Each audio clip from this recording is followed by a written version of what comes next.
overall, the gold, it's been very consistently poor. We need to figure out how to do close to 1,000 ounces.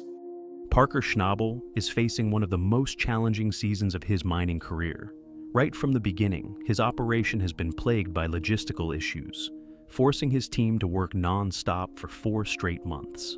The placement of wash plants and the long distances needed to haul pay dirt have seriously impacted production. His Dominion Creek claim, which holds massive potential, still hasn't produced the gold needed to meet his aggressive target. While gold output has been consistent, it's been consistently poor. Parker knows that if he wants to hit his ambitious goal of 1,000 ounces per week, drastic changes need to be made to improve efficiency and move large amounts of pay dirt. That's why Parker has introduced 2 colossal A60 rock trucks to his fleet. These massive machines form a powerhouse hauling team, capable of moving up to 600 yards of dirt per hour, nearly double the capacity of standard mining trucks. This major upgrade is crucial in his push to meet the 1,000 ounce per week target. But running these giant machines at full capacity comes with serious risks. The trucks are being pushed to their limits, and Parker knows that even a single breakdown could bring the entire operation to a grinding halt. I've talked to my dad a lot about loading trucks. Do you get greedy and overload them a lot, or do you go with what they're rated for? And my dad's like, no, just go with what they're rated for. Maybe it's because my dad says not to do it is why I do it.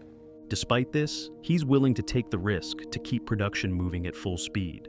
At the long cut, Parker's team is extracting pay dirt from the downstream end, where massive amounts of material must be hauled to keep operations running. The gold yield fluctuates week to week, and Mitch, who oversees the site, is determined to secure a strong cleanup. But a major problem looms over the operation. There are no spare trucks available.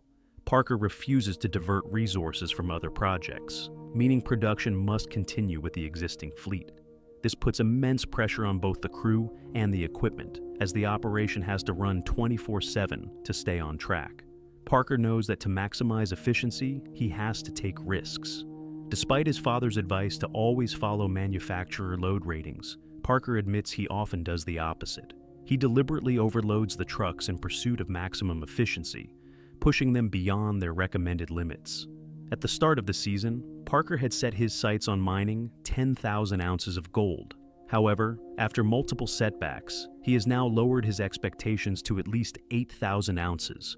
Adding to the pressure, only 2 out of his 3 wash plants are operational this week. The 3rd wash plant at Sulphur Creek has shut down after running out of stockpiled pay dirt. With limited crew members available, Parker has no choice but to focus on the unpredictable Dominion Creek claims, including the notoriously difficult long cut.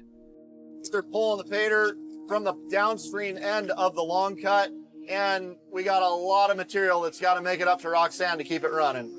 Among the crew is 22-year-old James CTS, a greenhorn miner operating one of the massive A60 rock trucks for the first time. Eager to prove himself, James sees this as a valuable learning experience. But just as he begins to settle into the haul, an alarm suddenly blares from the truck's control panel. Unsure of what's gone wrong, James quickly radios Mitch for help. Already dealing with a demanding workload, Mitch reacts with frustration, but instructs James to move the truck out of the way. As James tries to reposition the vehicle, multiple error codes flash across the dashboard, confirming a serious mechanical failure. Upon inspection, the crew quickly realizes the extent of the damage. The companion flange connecting the drive shaft to the rear wheels has snapped, causing critical failures in the truck's brake lines and hydraulic hoses. With 60 tons of pay dirt still loaded in the back, the truck is completely immobilized. Mitch and the crew waste no time in coming up with a plan. Before the truck can be towed for repairs, the pay dirt must be unloaded. Taylor, the lead mechanic, takes charge of replacing the damaged hydraulic hoses to regain control of the dump box. Only after the truck is emptied can they move it to the yard for further repairs. Taylor warns that when a driveline snaps, it often leads to extensive collateral damage. The team braces for a labor-intensive repair process, knowing that every minute the truck is down means more lost production. With one of the A60 rock trucks out of commission, Parker's operation slows to a crawl. Realizing they can't maintain production with only one functioning truck, he's forced to make a tough decision, temporarily shutting down one of the wash plants. This decision results in a massive setback. With the wash plant offline, the team loses the ability to process 300 tons of pay dirt per hour.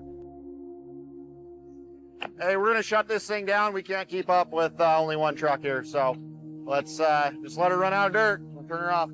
This directly impacts their gold yield, putting their season goal in jeopardy. The urgency of the repair effort intensifies as the crew works rapidly to unload the remaining dirt from the broken truck, knowing that any misstep could lead to dangerous consequences.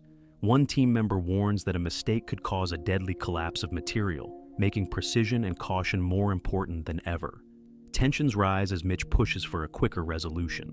The stress of the situation starts to affect the crew, and at one point, a mechanic snaps at Mitch, telling him that if he wants the truck fixed faster, he should grab some tools and lend a hand himself. Taylor and his mechanical team work tirelessly to replace the truck's compromised systems. They begin by installing new brake lines and electrical wiring before carefully positioning a replacement drive shaft. Every step of the repair process requires absolute precision. Any misalignment could cause further mechanical failures and set them back even more. Once the drive shaft is lifted into place, the team carefully secures the bolts, making sure everything is aligned correctly. After double-checking their work, Taylor confirms that the truck is ready to return to service. Mitch, relieved by the progress, prepares to resume hauling operations. Within just 6 hours, the A60 rock truck is back in motion. The team wastes no time getting it on the road, hauling pay dirt to the plant once again. Despite the setback, Parker refuses to let mechanical failures derail his season. He knows that keeping these monster dirt haulers moving is crucial to success. A single broken truck has already shown how easily production can come to a complete standstill, making every piece of equipment vital to the mine's overall productivity. With the crisis averted, the wash plant is back in operation. You know, definitely not the way we thought the day was gonna go, but we got the trucks back up and running. We're back sluicing. We're gonna try to keep it that way. However, Parker and his crew remain on high alert, knowing that any future breakdowns could spell disaster. The season continues, and the fight for gold remains relentless. After a grueling week filled with costly equipment failures, Parker faces yet another blow: disappointing weigh-in numbers. The team had scoured the gold room in hopes of hitting triple digits, but the final result was underwhelming. Unfortunately, the numbers show a decline from the previous week, a trend Parker simply cannot afford to continue. With the season now at its halfway point, the total gold recovered stands at just over 4,175 ounces, far from the 8,000-ounce target.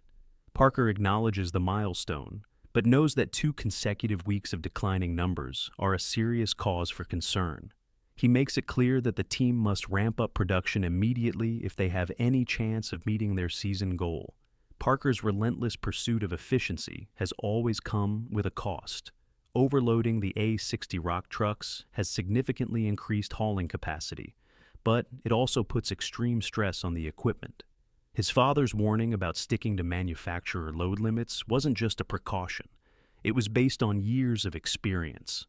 The catastrophic breakdown of one of the trucks proves that pushing machinery beyond its limits can have severe consequences. While Parker's gamble paid off in the short term, the long-term risks remain. Every piece of equipment on site plays a critical role in keeping the operation running. A single failure can lead to a chain reaction of delays, forcing shutdowns and increasing production costs. The financial impact of these setbacks is enormous, not just in lost gold production, but also in repair costs, labor hours, and fuel consumption. The bigger question now is whether Parker will change his approach. Will he continue to push his machines beyond their limits in pursuit of higher output, or will he adopt a more cautious strategy to ensure long-term stability?